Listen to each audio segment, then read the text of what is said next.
Hi, I'm Georgina. And I'm Jie Lin, and we're the curators for Human Nature. Today we're going to share with you some of our favorite books from the exhibition. So what I have with me here today is the book Zoological Researches in Java. It was written by Thomas Horsfield.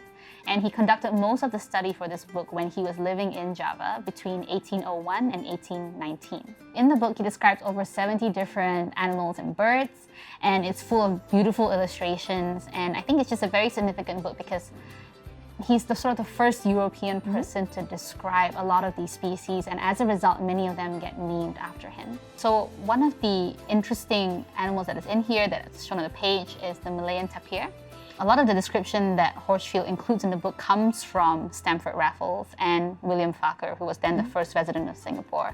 So they had a little tussle as to who would publish first about the Malayan tapir, and ultimately neither of them published first. The French published before both of them, right? But this was sort of part of this tradition of European naturalists in the region trying to discover new species, right, and then publish them in scientific journals in London. So a lot of the specimens that Thomas Horsfield collected while he was in Java would eventually be donated back to the East India Company Museum in London. And that's actually how a lot of the British Museum specimens ended up there from the region. So Thomas Horsfield's book was very much published in the tradition of natural history study, where a lot of these naturalists were sponsored by different patrons or by companies like the East India Company. This was a way of understanding nature that was very much tied to colonialism. It was a way of gathering as much knowledge and data as possible in order to increase the power of the British Empire. Oh, that's quite interesting because by the mid-20th century, this conception of nature had already changed considerably to one of public appreciation for its diverse flora and fauna. So what we have here is a book called An Introduction to the Mammals of Singapore and Malaya, and it's considered to be the first complete account of all the mammals in Singapore and the Malay Peninsula. So this book was written by John Harrison, a British zoologist who was professor of zoology at the University of Singapore. He actually offers very interesting stories, of each animal, in some cases the folk tales, as well as different ways of tracking and studying the animals that roam through the jungles of Singapore. So one such animal is actually the small-clawed otter, which is featured on this page.